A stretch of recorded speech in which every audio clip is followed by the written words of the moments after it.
আচ্ছা, এই যে মাদারবোর্ড দেখতেছেন, এটা একটা মাদারবোর্ড। এই মাদারবোর্ডকে বলে কম্বো মাদারবোর্ড।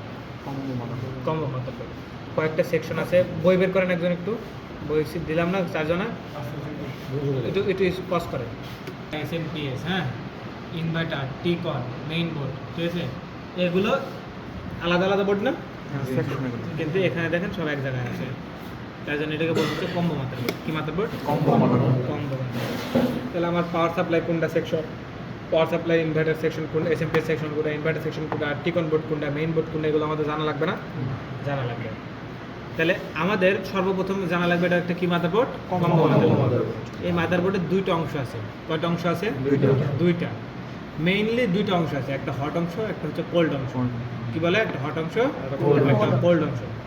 যেটা পাওয়ার সাপ্লাই নিয়ে কাজ করে, মানে পাওয়ার সাপ্লাই ঢুকবে, পাওয়ার সাপ্লাই সে আস্তে আস্তে বিভিন্ন পর্যায়ক্রমে অন্যান্য ডিভাইসকে দিতে থাকবে, অন্যান্য কম্পোনেন্টকে দিতে থাকবে। হ্যাঁ, পাওয়ার সাপ্লাই ডিস্ট্রিবিউশন করবে। এই সেকশনটাকে বলা হচ্ছে কি? হট অংশ। আর যারা পাওয়ার সাপ্লাই গ্রহণ করবে, হ্যাঁ, তারা কি? কোল্ড অংশ। হট অংশ কোনটা, কোল্ড অংশ কোনটা আমাদের চিহ্নিত করতে হবে, ঠিক আছে? এই যে আমরা দেখি এখান থেকে শুরু হয়েছে, একটা দাগ দেখতে পাচ্ছি, এই যে দাগ কাটা কাটা কাটা, জেব্রা ক্রসিং এর মতো। এখান থেকে শুরু হয়েছে, এখানে গেছে, তাই না? এখান থেকে আবার দেখেন এই পাত দিয়ে দেখেন জেব্রা ক্রসিং এর মতো, দেখা যাচ্ছে না? এই যে ক্যাপাসিটার হয়ে দেখেন এই পর্যন্ত গেছে, দেখা যাচ্ছে?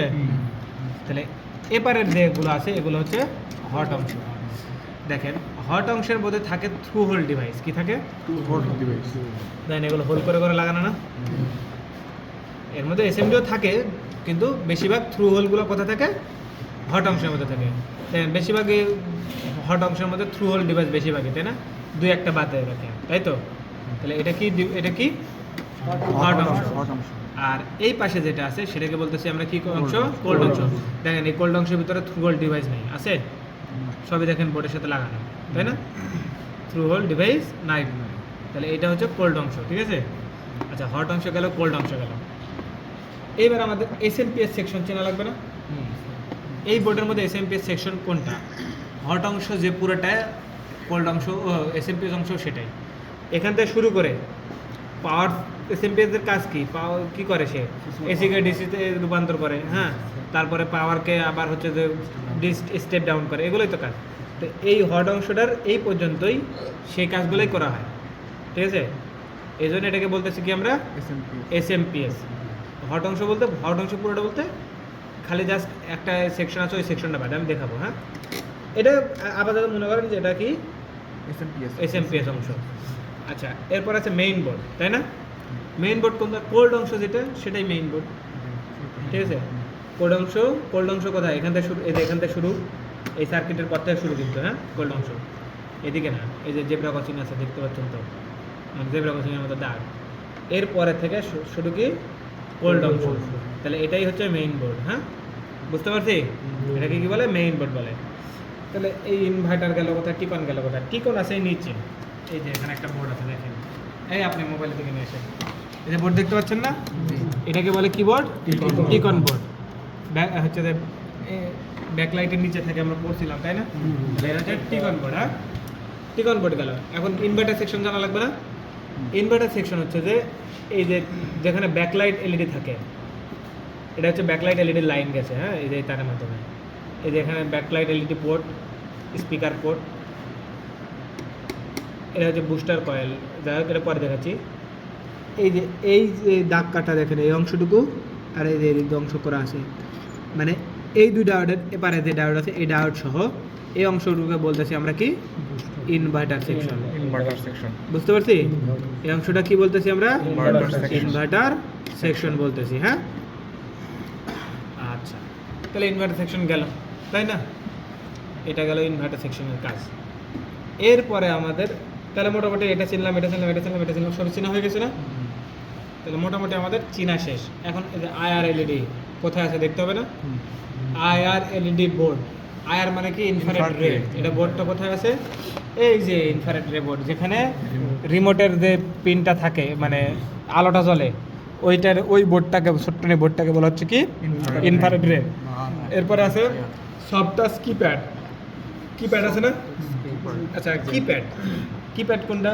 এই যে কিবোর্ড, যেটা সুইচগুলো আছে, বাটনগুলো আছে না, ম্যানুয়ালি টিপে টিপে যেগুলো দিই, এইটা হচ্ছে যে কিবোর্ড বা কিপ্যাড, ঠিক আছে?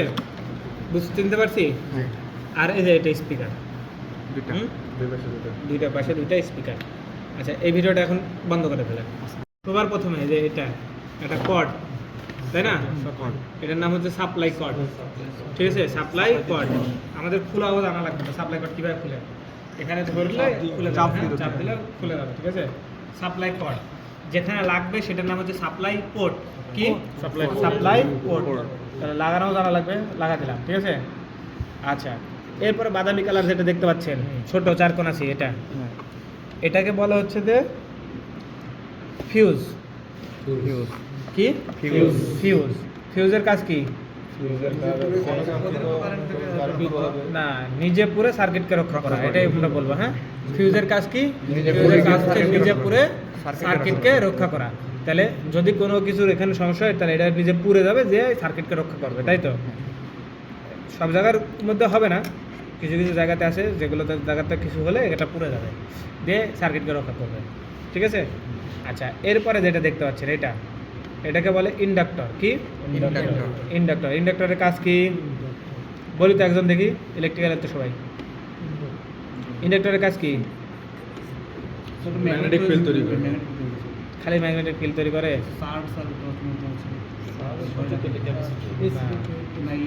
এটা হচ্ছে পরিবর্তনশীল কারেন্টকে বাধা প্রদান করে, ঠিক আছে? ইন্ডাক্টর কি করে? পরিবর্তনশীল কারেন্টকে বাধা প্রদান করে। কারেন্টের যে অনাকাঙ্ক্ষিত পরিবর্তন হয়, কারেন্ট পরিবর্তন হতে পারে না? দেখা যাচ্ছে আমার লাগবে 2 এম্পিয়ার, হঠাৎ করে 5 এম্পিয়ার যাচ্ছে, তাহলে কারেন্টের অতিরিক্ত চলে গেল না? তাহলে এটা কি বলো? কারেন্টের পরিবর্তন না? তো এই কারেন্টের পরিবর্তনকে কে বাধা প্রদান করে? ইন্ডাক্টর। এই যদি কারেন্টের পরিবর্তনকে বাধা প্রদান না করে, ধরেন এখানে আমার 2 এম্পিয়ার ঢুকতেছে, এখানে ঢুকে গেছে 5 এম্পিয়ার, তাহলে তো আমার থ্রু হোল যা আছে সব তো শেষ। থ্রু হোল তো 2 এম্পিয়ারের বেশি নিতে পারবে না, পারবে? আমি কোথার কথা বলতেছি, তাহলে তো শেষ হয়ে যাবে, পুড়ে যাবে। তো আমাদের পরিবর্তনশীল কারেন্টকে কে ইয়ে করে? ইন্ডাক্টর। হ্যাঁ, এটাকে বলে ক্যাপাসিটর, হাই ভোল্টেজ ক্যাপাসিটর বলে। আর এটা মূলত একটা ফিল্ম ক্যাপাসিটর। কি? Film capacitor. ক্যাপাসিটরের কাজ সব জায়গায় সেম, ঠিক আছে? ক্যাপাসিটর হচ্ছে ফিল্টারিং করবে, চার্জ সঞ্চয় করে রাখবে, ঠিক আছে? এই ক্যাপাসিটরটা মূলত চার্জ সঞ্চয় করে রাখে, বুঝতে পারছেন? এই ক্যাপাসিটর ফিল্টারিংয়ের জন্য ব্যবহার করেনি, কিন্তু ক্যাপাসিটর মানে তো ফিল্টার করবেই, এটাও ফিল্টার করবে, ঠিক আছে? এটা মূলত চার্জ সঞ্চয় করে। এই যে 220 ভোল্ট আমরা দিচ্ছি, হ্যাঁ, যে ফ্যানে দেখেন ক্যাপাসিটর কী করে? স্টার্টিং টর্ক তৈরি করে। এই ক্যাপাসিটরটাও স্টার্টিং টর্ক তৈরি করে, বুঝতে পারছেন? কী করে? স্টার্টিং টর্ক তৈরি করে এটা ধরে রাখে স্টার্টিং টর্ককে। না হলে ফ্যান কিন্তু ক্যাপাসিটর ধরে না রাখলে কিন্তু ফ্যান ঘুরতো না, ঘুরতো? স্টার্টিং টর্ক ধরে রাখার জন্য কিন্তু ফ্যান ঘুরে। দেখেন ক্যাপাসিটর নষ্ট হয়ে গেলে আর স্টার্টিং টর্ক তৈরি না করতে পারলে ফ্যান কিন্তু আর ঘুরে না, স্পিডও একদম নাই হয়ে যায়। তো স্টার্টিং টর্ক তৈরি করবে কোন ক্যাপাসিটর? এই ক্যাপাসিটরটা, ঠিক আছে? আচ্ছা, তাহলে এগুলো গেল। এরপরে আছে, আচ্ছা এটা পরে দেখতেছি, এটা কি লাগাইছে? আইডিয়া। এটা তো অন্য টেলিভিশনে থাকে না, এই টেলিভিশনে এটা কি লাগাই দিছে?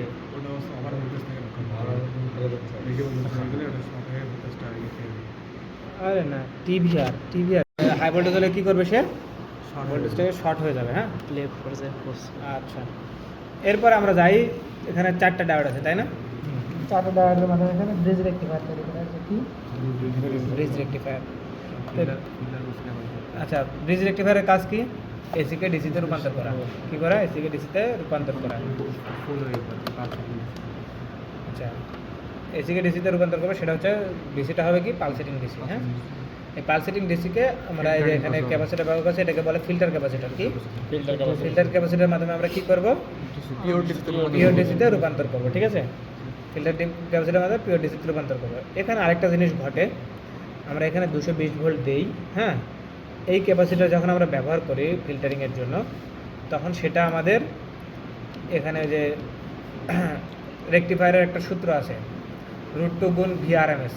পড়ছেন কিনা আমরা জানি না, পিক ভ্যালু থেকে আমাদের সার্চ হয়, তো পিক ভ্যালু 311 ভোল্ট আছে, ঠিক আছে?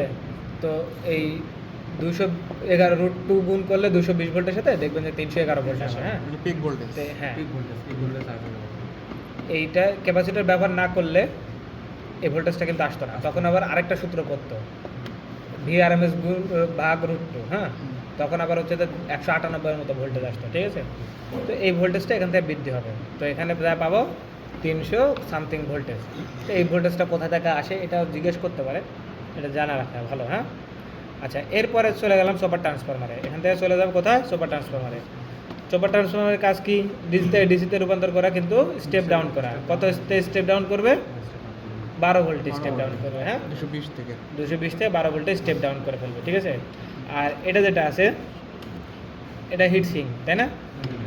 এটা কি হিট সিঙ্ক?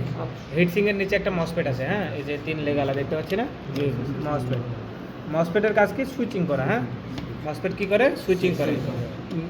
হচ্ছে সেকেন্ডে কয়েক হাজারবার সুইচিং করতে পারে। হ্যাঁ, যার কারণে এটা অতিরিক্ত গরম হয়ে যায়, এই জন্য হিট সিঙ্ক ব্যবহার করা যায় তাপ শোষণ করার জন্য। ঠিক আছে, আচ্ছা, এটা গেল। এরপরে দেখেন এগুলো তো ডায়োড। যেখানে ডায়োড আছে, ডায়োড তো এসিকে ডিসিতে রূপান্তর করে আমরা জানি, তাই না? এখন কিছু কিছু ক্ষেত্রে ডায়োড ডিসিকে ডিসিতে রূপান্তর করে। কেন রূপান্তর করে? এখানে তো ডিসি নাই করে, কিন্তু এই যে আমরা যে ফিল্টার মাধ্যমে ক্যাপাসিটারকে পিওর করলাম, আসলে এই ডিসিটা যে পিওর ডিসিতে রূপান্তর হলো কি না এটাও তো আমাদের জানা বিষয় আছে। ফুল পিওর ডিসিতে নাও রূপান্তর হতে পারে না? তো এই ডায়োডগুলো তখন কি করে, আমরা শেষ পর্যন্ত যতগুলো ক্যাপাসিটর আছে সবগুলোই তো ফিল্টারিংয়ের জন্য ব্যবহার করা হয়েছে। এই মেইন বোর্ডে যাওয়ার আগ পর্যন্ত, হ্যাঁ, তারা ফিল্টারিং করতে করতে করতে করতে এক পর্যায়ে পিওর ডিসি যখন একদম ফুলফিল হবে তখন খালি মেইন বোর্ডে যাবে। ঠিক আছে, তো এগুলো ডায়োড সেজন্য ব্যবহার করা হয়েছে। আর এখানে আছে একটা বুস্টার কয়েল। কি বুস্টার কয়েল? এটাকে ডিসি বুস্টার কয়েলও বলতে পারি আমরা। হ্যাঁ, আচ্ছা, আমার আউটপুট আছে 12 ভোল্ট সুপার ট্রান্সফরমারের। একটা যাবে এই যে 2 লেগের, টোটাল 4টা লেগ আছে পারে। এক দিককার ভোল্টেজ যাবে বুস্ট হচ্ছে যে ইনভার্টার সেকশনের দিকে, আরেক দিককারটা চলে যাবে মেইন বোর্ডের দিকে। বুঝতে পারছিস? তো আমার ইনভার্টার সার্কিট যেটা আছে, ইনভার্টার বোর্ড যেটা আছে, এটাতে যে যাবে ব্যাকলাইট পরিচালনা করার জন্য 12 ভোল্ট দিয়ে চলবে না, কারণ ওখানে অনেক বাল্ব আছে, তাই না? অনেকগুলো বাল্ব আছে, তাই ওটার জন্য ভোল্টেজের দরকার আমাদের কি? বেশি ভোল্টেজ। তো এই ভোল্টেজটা তো 12 ভোল্ট আছে, আমরা বৃদ্ধি করবো কী করে? তাই জন্য আমরা এখানে একটা বুস্টার কয়েল ব্যবহার করছি। সে কী করতেছে? সে ভোল্টেজটাকে কী করে বৃদ্ধি করে দিচ্ছে। তাহলে এই ইনভার্টার সেকশনে আমরা মোটামুটি 45-46 ভোল্ট পাবো এই টেলিভিশনের জন্য। বুঝতে পারছেন? বিভিন্ন টেলিভিশনের জন্য বিভিন্ন ধরনের মান পাবো, কারণ কি ছোটো টেলিভিশন হলে ছোটো মান পাবো, বড় টেলিভিশন হলে 12 মান পাবো। বাল্বের উপর নির্ভর করবে সে কত ভোল্টেজ দিবে। ডিসি, অবশ্যই ডিসি। হ্যাঁ, বুঝতে পারছি? আচ্ছা, এরপর যতগুলো ক্যাপাসিটার আছে, ক্যাপাসিটারের সব জায়গাতেই কাজ একই, ফিল্টার করা, চার্জ ধরে রাখা। হ্যাঁ, আচ্ছা, এখানে আছে ডুয়েল ডায়োড। এটার নাম কি? Dual diode. ঠিক আছে, এটার নাম কি? অক্টোকাপলার। নামগুলো জানেন এখন। এই যে এটা যেটা দেখতেছেন, এটার নাম ডিসি টু ডিসি কনভার্টার আইসি। এই যে ডিসি টু ডিসি কনভার্টার আইসিও কিন্তু কেন ব্যবহার করা হয়েছে? ওই যে ফিল্টারিং বলতে ফিল্টারিং না, যেন আমার আসলে এক কথা এসির কোনো অংশ না থাকে। ঠিক আছে, ডিসি থেকে ডিসি পালসেটিং থাকা যাবে না, এই জন্য এটা আবার ব্যবহার করছে। তারপরে আবার একটা ক্যাপাসিটার ব্যবহার করছে, এটা এই ক্যাপাসিটারটা। তারপরে এখানে কিন্তু মেইন বোর্ডে গেছে, মানে একদম পরিপূর্ণ ডিসি হয়েছে তারপরে এখানে গেছে, কারণ এসির ক্ষুদ্র খাত থাকলেও এসএমডি কম্পোনেন্ট নষ্ট হয়ে যাবে। বুঝতে পারছেন?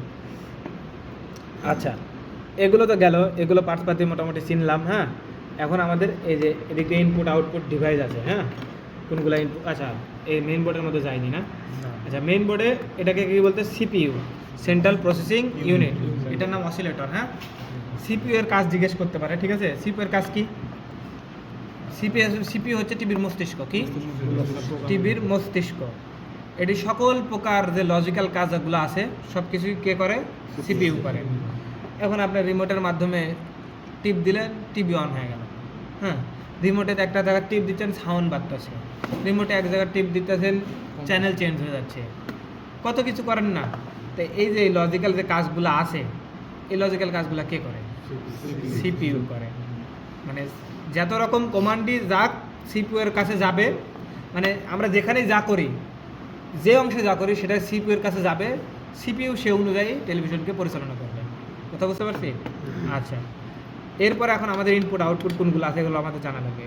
এই যে প্রথমে যেটা আছে এটার নাম হচ্ছে যে অডিও আউটপুট। কি অডিও আউটপুট? এটার মাধ্যমে কি আমরা লাউড স্পিকার পরিচালনা করতে পারি। বক্স, ছোটো ছোটো বক্স আমরা ইউজ করি না টিভির সাথে, এটার মাধ্যমে সেটা করি। হ্যাঁ, তারপরে আছে ইউএসবি, ইনপুট আউটপুট দুইটাই। ঠিক আছে, ইউএসবি ইনপুট আউটপুট দুইটাই। ইউএসবির পূর্ণরূপ আমাদের জানা লাগবে, ইউনিভার্সাল সিরিয়াল বাস। হ্যাঁ, আর ইউএসবি কী করে? ইউএসবি ইনপুট আউট কীভাবে হলো? যখন আমরা টেলিভিশন পরিচালনা করি তখন এটা ইনপুট। হ্যাঁ, যখন আমরা এটাকে মনিটর হিসেবে ব্যবহার করব, এটা মনিটর হিসেবে ব্যবহার করা যায় কিন্তু টেলিভিশনে, হ্যাঁ, তখন এটা আউটপুট। তখন ইনপুট আউটপুট দুটোই করা যাবে এটার মাধ্যমে, বুঝতে পারছেন? তো এটা ইনপুট আউটপুট দুইটাই। এভি, ইনপুট আউটপুট দুইটাই। এভির কাজ কি? অডিও ভিডিও ডাটাকে আদান প্রদান করা। হ্যাঁ, এটা এভি পোর্ট, এটার মাধ্যমে এভি কেবল লাগালে তখন অডিও ভিডিওকে এক জায়গা থেকে আরেক জায়গাতে কী করতে পারবো? আদান প্রদান করতে পারবো। ঠিক আছে, এগুলো সবই এভি। হ্যাঁ, এখানে কিন্তু হলুদ লাল সাদা আছে। হ্যাঁ, এই হলুদের কাজ কি? ভিডিও ডাটা আদান প্রদান করা। লাল আর সাদার কাজ কি? অডিও ডাটা আদান প্রদান করা। ঠিক আছে, এখানে আছে আরএফ টিউনার, এটার নাম কি? RF tenure. এটার কাজ কি? এটার কাজ হচ্ছে স্যাটেলাইট থেকে আরএফ সিগন্যাল গ্রহণ করা। হ্যাঁ, স্যাটেলাইট থেকে প্রাপ্ত আরএফ সিগন্যাল গ্রহণ করা। আমরা যদিও স্যাটেলাইট থেকে প্রাপ্ত আরএফ সিগন্যাল গ্রহণ করি কার মাধ্যমে? এটা কেবলের মাধ্যমে, সেটার নাম হচ্ছে কোএক্সিয়াল কেবল। ঠিক আছে, এখানে যে আমাদের ডিশ অ্যান্টেনা, ডিশের যে লাইনটা আসে সেটা লাগাই না, ওইটা এটা। হ্যাঁ, আরএফ টিউনার। এরপর আছে অডিও ইনপুট, তার সাথে আছে ভিজিএ, ভিডিও গ্রাফিক্স আইটেম। আরে যখন আমরা মনিটর হিসেবে এই টেলিভিশনকে ব্যবহার করবো তখন আমরা ভিজের মাধ্যমে মনিটর বানাবো এটাকে, তাই না? তো মনিটর যদি আমরা বানাই ভিজিএকে, তো অডিও তো আসবে না, পিসি থেকে অডিও আসবে?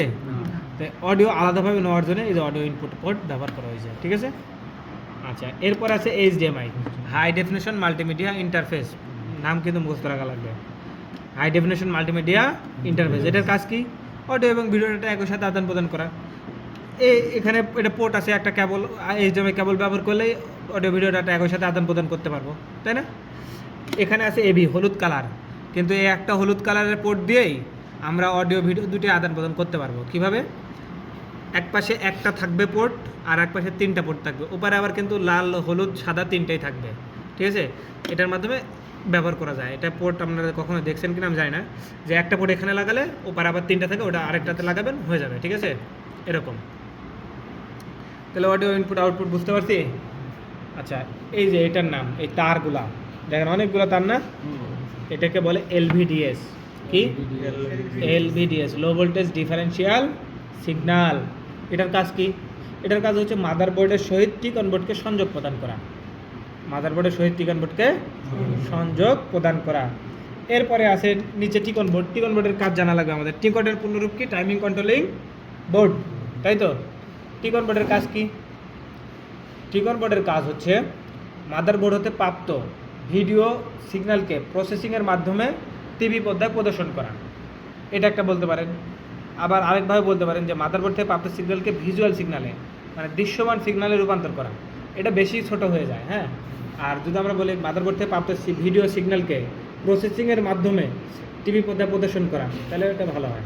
ঠিক আছে, কথা ক্লিয়ার? আচ্ছা, এরপর আছে স্পিকার।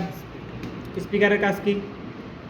স্পিকারের কাজ হচ্ছে বৈদ্যুতিক শক্তিকে শব্দ শক্তিতে রূপান্তর করা। আয়ার সেন্সর, আয়ার সেন্সরের কাজ কি? এটা হচ্ছে যে আমরা যে রিমোটের মাধ্যমে সিগন্যালটা দেই, সে কী করে? এই সিগন্যালটা গ্রহণ করে, রিসিভ করে এবং মাদারবোর্ডে প্রেরণ করে, মাদারবোর্ড সেই অনুযায়ী টেলিভিশনকে পরিচালনা করে, তাই না? কিপ্যাড, কিপ্যাডের মাধ্যমে কাজ কি? কিপ্যাডের কাজ হচ্ছে আমরা যে ম্যানুয়ালি সিগন্যালটা দিয়ে, হাত দিয়ে কিপ্যাড টিপে টিপে এই সিগন্যালটাকে কী করে? সে মাদারবোর্ডে প্রেরণ করে, মাদারবোর্ড সেই অনুযায়ী টেলিভিশনকে পরিচালনা করে। হ্যাঁ, আর কিছু আছে? আচ্ছা, এই যে এটা ব্যাকলাইট, টেলিভিশনের এলইডি ব্যাকলাইট হিসেবে কি লাইট ব্যবহার করা হয়? এলইডি লাইট ব্যবহার করা হয়। টি কনভার্টার সরবরাহ ভোল্টেজ কত জিজ্ঞেস করতে পারে? 12 ভোল্ট। হ্যাঁ, মেইন বোর্ডের সরবরাহ ভোল্টেজ কত? 12 ভোল্ট। এলইডি ব্যাকলাইটে কত ভোল্টেজ আছে মেপে দেখবো, মাপা পর যদি না, এখানে 45 ভোল্টের মতো পাবো। হ্যাঁ, 45-46 ভোল্ট পাবো। যেটা পাবো যদি মাপার আগেই জিজ্ঞেস করে ওখানে কত ভোল্ট পাইতে পারি, হ্যাঁ, তখন আপনি জিজ্ঞেস করবেন, যে বলবেন যে আমি মাপছিলাম স্যার 46 ভোল্ট পাইছিলাম, 45 ভোল্ট পাইছিলাম, বলা লাগবে। হ্যাঁ, এই তো মোটামুটি এগুলোই জানলেই আপাতত চলবে। হ্যাঁ, আর মাপাটা এখন দেখানো লাগবে, মাপাটা দেখাবো, দেখানোর পরে আপনারা সবাই মাপে মাপে প্র্যাকটিস করবেন। আচ্ছা, মাপে প্র্যাকটিস করার আগে আপনারা নষ্ট টেলিভিশনে ধরবেন, ধরে ধরে দেখবেন। মিটার নষ্ট হয়ে যাবে ভাই, এই এদিকে হাতটা দিয়ে না শর্ট করতে হবে। আচ্ছা, তাহলে এই যে টেলিভিশন চালু করে দিই। হ্যাঁ,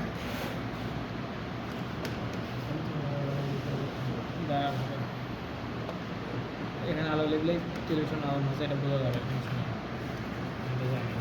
ব্যাকলাইট খুলে রাখছি, কিন্তু টেলিভিশন অন হয়েছে, ব্যাকলাইট দিলে জ্বলবে, মানে চলবে টেলিভিশন, ঠিক আছে। যাই হোক, আমরা মাপবো কি?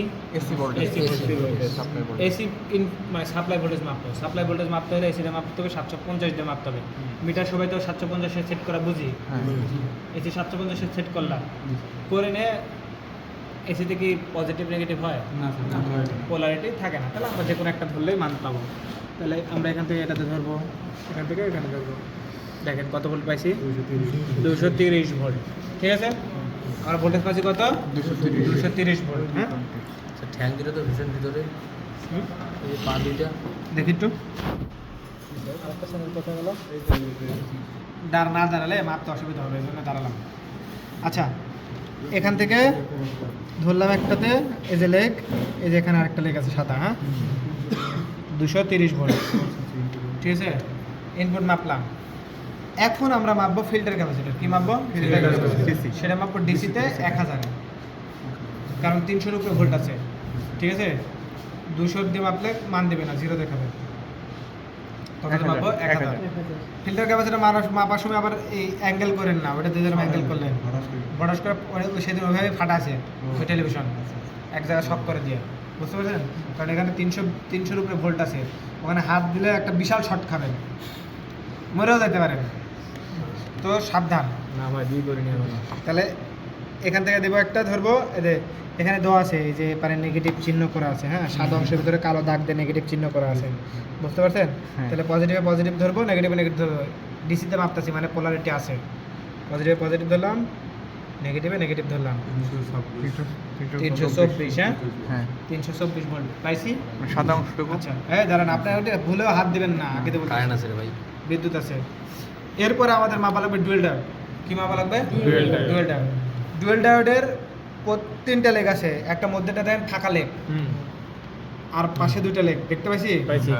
আচ্ছা, এটা ডুয়েল ডায়োড এমনভাবে সেট করা আছে, চিত্র আঁকা দিলে বোঝা ভালো লাগতো, তাই চিত্র আঁকাতে যাচ্ছি না, আমি যেটা বলবো সেটা খালি মাথায় রাখবেন। মিডিলে যেটা লেগ আছে সেটাতে আমাদের পজিটিভ ধরতে হবে। কী ধরতে হবে? পজিটিভ ধরতে হবে। আর বোর্ডের শর্ট করা আছে, আর্থিং করা আছে বোর্ডকে, হ্যাঁ করা আছে না, তো গ্রাউন্ডিং করা আছে। যে কোনো একটা স্টিলে ধরলে গ্রাউন্ডিং পাবো আমরা, ঠিক আছে? কথা বুঝতে পারছি, মানে নেগেটিভ অংশ পাবো, কথা ক্লিয়ার? তো আমরা এটাতে নামানোর সময় আবার এটা ঠেকাল দিলে কিন্তু পুড়ে যাবে, একটা সাথে আরেকটা ঠেকলে। তাহলে আমরা সুন্দর করে দেখে শুনে আস্তে করে এখানে দিয়ে দেবো। হ্যাঁ, দিয়ে নেগেটিভ এখান থেকে নিব। আচ্ছা, এই যে 12 ভোল্ট। হ্যাঁ, পিছনে বডি বলতে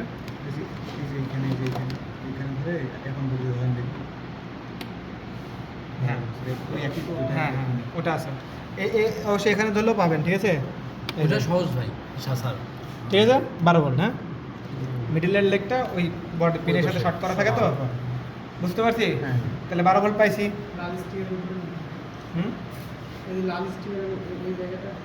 এই যে উপরে যে স্টিল আছে, এই মিডলেরটা শর্ট করা থাকে এটাতে। হ্যাঁ, এটাতে দিলে আমরা 12 ভোল্ট পাবো, ঠিক আছে? পাইছি 12 ভোল্ট। আচ্ছা, এরপরে আমাদের মাপা লাগবে হচ্ছে যে ইনভার্টার সেকশন। ইনভার্টার সেকশন বা ইনভার্টার বোর্ড, ইনভার্টার সার্কিট, যেটাই বলুক, মাপবো কোথায় আমরা? ব্যাকলাইট পোর্টে। এখন ব্যাকলাইট পোর্ট যদি আমরা লাগাতে যাই, তাহলে আমরা লাগাই কিভাবে? এভাবে, এই যে ব্যাকলাইট জ্বলে উঠছে, দেখছেন? আবার নিভে দিলাম, তাহলে এটাতে প্লাস করতেছে না? আমরা নেগেটিভ যেখানে নিব নিই, স্টিল থেকে এটা ধরলাম, সরি, এই যে এটাতে এই সাইড দিয়েই নামাবো। হ্যাঁ, যেন আরেকটার সাথে আরেকটা ঠেকে না যায়। ওখানে নিতে গেলে ঠেকে যাওয়ার সম্ভাবনা আছে না? স্টিলে নেন, মান পাবেন। স্টিলের নিলেও মান পাচ্ছেন, কিসে বলে তো? এটা কিন্তু এখানে লাগানো আছে তোর সাথে, তাই এটাতে শর্ট করা আছে। হ্যাঁ, যে কোনো একটাতে নিলে হবে না না না, উপরটা নিলে তো নেগেটিভ নেগেটিভ পজিটিভে নিতে হবে। ডিজিটা ডিসি না, এই যে প্রথম আরে এটা লাগালে তো বুঝতে পারবেন না ভাই। এই যে লাল কোন পারে, ওই পারে। হ্যাঁ তাহলে ওই পারেই ধরতে হবে, ঠিক আছে। এই যে 47-48 ভোল্ট। তাহলে আমরা এখানে ভোল্টেজ পাচ্ছি কত? 48 ভোল্ট। এটা আমাদের মাথায় রাখা লাগবে। হ্যাঁ, ওই যে 220 ভোল্ট পেলে আবার 2 ভোল্ট কমতেও পারে, বুঝতে পারছেন? এদিকে একটু কমবে। হ্যাঁ, ওই তো ওটাই বলে 45, 46, 47, 48 ভোল্ট পাওয়া যাবে। হ্যাঁ, আচ্ছা তাহলে এখানে মাপা হলো ইনভার্টার সেকশন। এখন আমাদের টিকন বোর্ড মাপা লাগবে, তাই না? টিকন বোর্ড কিন্তু সচরাচর সবাইকেই মাপতে বলে। হ্যাঁ, ওই পারে একজন কাউকে মোবাইলে দেন না। অপু ধরো। আপনারা আবার হাত দিতে দেন না। টিকন বোর্ডে হাত দিলে কিছু হবে না, কারণ 12 ভোল্ট তো পূর্বে মানে অ্যাক্সিডেন্ট হবে না, আপনার মারা যাবো না আর কি। মানে কিছুই হবে না রে ভাই। আচ্ছা, টিকন বোর্ডে দেখেন একাধিক লাল তার আছে, একাধিক কালো তার আছে। আমাকে একটু সাইড দেন, বসি। একাধিক লাল তার, একাধিক কালো তার আছে না? আচ্ছা, লাল তার, কালো তার টিকন বোর্ডে যা এই যে এখানে দেখেন সব ছোটো ছোটো কম্পোনেন্ট। এখানে মাপতে গেলে কোনটার সাথে কোনটা ধরবেন, পুরো হালা দেবেন না। তাহলে এই ভোল্টেজ মাপা বললে মাপা। তাহলে আমরা টিকন বোর্ডের এই জন্য ভোল্টেজ মাপবো কোথায়? এই যে লালে লাল ধরবো, কালোতে কালো ধরবো। তাহলে লালে লাল ধরতে হলে এদিকে ধরতে পারবো না। এই যে নিচে দেখেন একটা পোর্ট আছে, এখানে দেন ফাঁকা দেখা যাচ্ছে, কিন্তু এটাতে আছে পিন দেখা যাচ্ছে। এই পিনে ধরবো একটা, এটা 200 তে নিয়ে করতে হবে না? নিলেই সমস্যা নাই, 1000 নিলেও মান দেবে। এতে নেগেটিভে ধরলাম একটা 12 ভোল্ট। 12 ভোল্ট পাইছি। এই তো টিকন বোর্ডের ভোল্টেজ মাপা শেষ। এই আপনার ওটা হাত দেন না ভাই, একটু দূরে যান না কেন। তাহলে আমরা মোটামুটি সব রকম ভোল্টেজই মাপলে দেখলাম। হ্যাঁ, এরপরে যেগুলো ভোল্টেজ আছে আপনাকে স্পিকারের ভোল্টেজ মাপতে বলতে পারে। স্পিকার ভোল্টেজ মাপলে পাবেন না, 12 ভোল্টের স্পিকারে থাকে, কম বেশি হয়, সাউন্ডের উপর নির্ভর করে। হ্যাঁ, আবার ওই আপনাকে বলতে পারে হচ্ছে যে মেইন বোর্ডের ভোল্টেজ মাপে দেখান। আর মেইন বোর্ড তো এই যে সিপিউর অংশ এদিকে, এগুলোতে আপনি কোথায় ধরে মাপবেন, সব ছোটো ছোটো কম্পোনেন্ট। হ্যাঁ, মাপতে গেলে পুরা ফেলবেন, ঠিক আছে। এই জন্য এটা মাপার দরকার নাই। আর স্যার ওখানে কী বলবো? বলবেন যে ওখানে 12 ভোল্ট আছে, সমস্যা নেই। আচ্ছা, এই হচ্ছে আপনাদের টোটাল মাপামাপি আর কাজ। এখন কোথায় কোথায় মাপছি ভালো করে আরেকবার বলে দিচ্ছি, শুনে না।